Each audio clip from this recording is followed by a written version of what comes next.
channel. Can you hear me? Because it's quite complicated to use this microphone. Okay, it works without a microphone over there. Maybe during the discussions we will use the microphone. So thank you for coming. My name is István Hegedűs. I am the chairman of the Hungarian Europe Society. I will make a very short introduction and then we start with the first session because we are running out of time.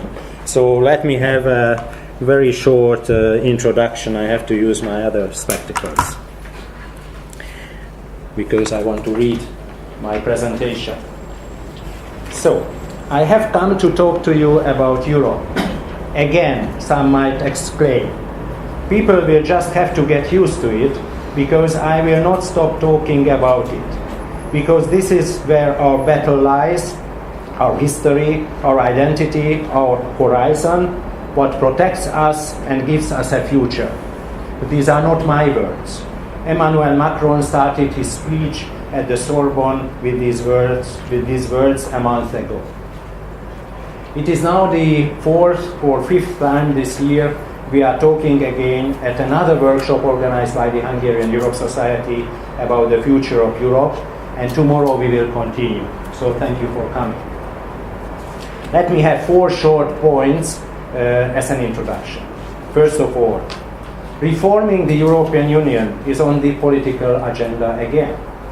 There is a common feeling that we face a new political momentum in the integration process that should be grasped by liberal democratic political groups, civil society actors, scholars and citizens at European and national levels. Therefore, it is high time to discuss past experience, present challenges and various scenarios how the European political and economic project might and should develop as a whole. The new and renewed reform proposals on the table are not so far away from each other actually.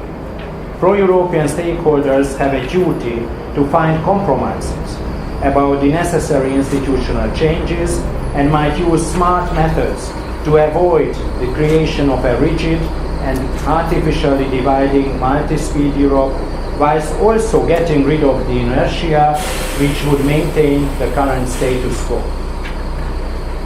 Second, thank you.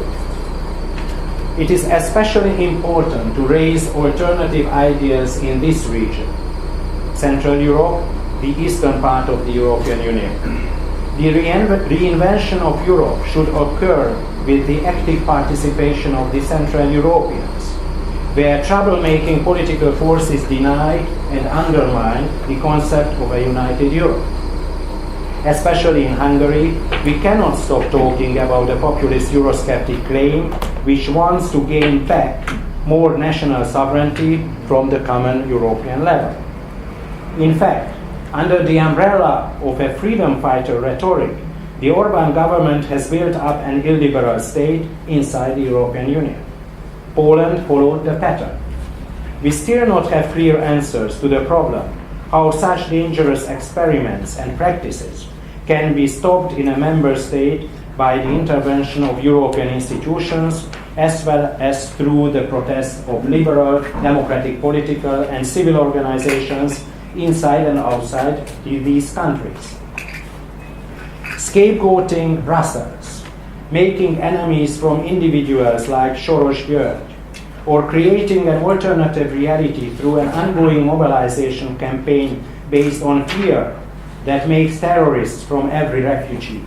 The Hungarian political regime even changed the nature of the political competition, neglecting scrupulousness, the lessons of the 20th century. My third point.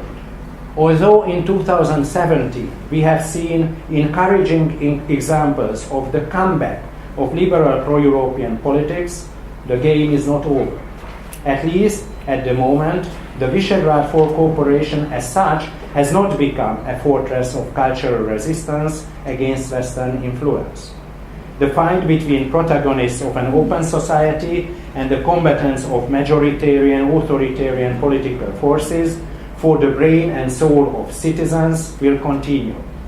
Here, in a changing global environment and in a political world dominated by social media interactions. The rules of communication have been transformed. For pro-Europeans, it's not enough to adjust to the new circumstances, they need to take the lead.